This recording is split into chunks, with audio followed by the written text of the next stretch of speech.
সন্দেশখালীর ঘটনায় রাজ্যের করা মামলায় স্থগিতাদেশ। বৃহস্পতিবার রাজ্যের কাছে হলফনামা চাইল আদালত। 31শে মার্চ পর্যন্ত অন্তর্বর্তীকালীন স্থগিতাদেশ বিচারপতি রাজাশেখর মান্থার। পরবর্তী শুনানি 22শে জানুয়ারি। অন্যদিকে ইডির বিরুদ্ধে চুরি শ্লীলতাহানির অভিযোগ শাহজাহানের কেয়ারটেকারের। সন্দেশখালীর ঘটনায় মোট 4টি এফআইআর।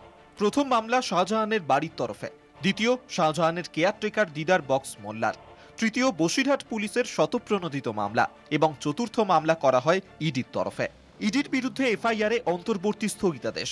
রাজ্যের অভিযোগ ছিল পুলিশকে না জানিয়ে সন্দেশখালীতে অভিযানে যায় ইডি। এই মর্মে বিচারপতি রাজাশেখর মান্থার দৃষ্টি আকর্ষণ করেন রাজ্যের অ্যাডভোকেট জেনারেল। পাল্টা যুক্তি দেয় ইডি। তাদের দাবি পিএমএলএ আইনের 17 ধারা অনুযায়ী পুলিশকে না জানিয়েও ইডি যে কোনো তল্লাশি অভিযান করতে পারে, এই অধিকার ইডির রয়েছে। প্রশ্ন উঠছে সন্দেশখালীতে ঠিক কি হয়েছিল ঘটনার দিন। ইডির দাবি শাহজাহানের বাড়ি গিয়ে তাঁরা বেল বাজান।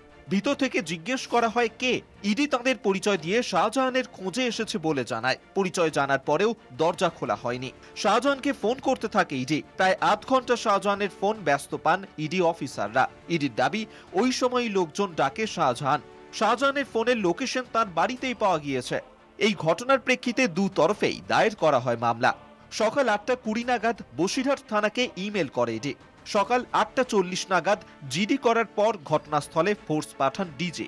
সকাল 10টা 30 নাগাদ বসিরহাট থানায় অভিযোগ দায়ের শাহজাহানের পরিবারের। দুপুর 1টা 30 নাগাদ পুলিশ সুমোটো মামলা করে।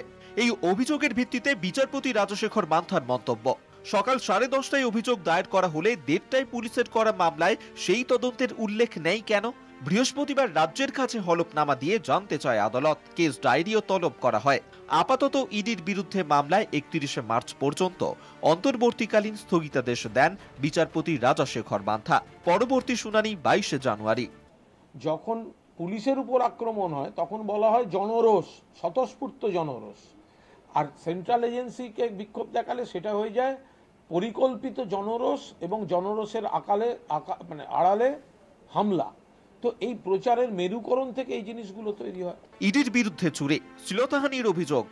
শাহজাহানের কেয়ারটেকার দিদার বক্স মোল্লার বিস্ফোরক অভিযোগ। আক্রান্ত ইডি অফিসারদের বিরুদ্ধেই চুরি শ্লীলতাহানির অভিযোগ আনেন তিনি। শাহজাহানের কেয়ারটেকারের অভিযোগ, 5ই জানুয়ারি তল্লাশির নামে শিশু মহিলাদের উপর অত্যাচার করা হয়। 1,35,000 টাকা ছিনতাই করে ইডি। 5ই জানুয়ারি নেচার থানায় অভিযোগ দায়ের। 7ই জানুয়ারি মামলা রুজু। 447, 448, 427, 354, 379, 506, 34 ধারায় মামলা।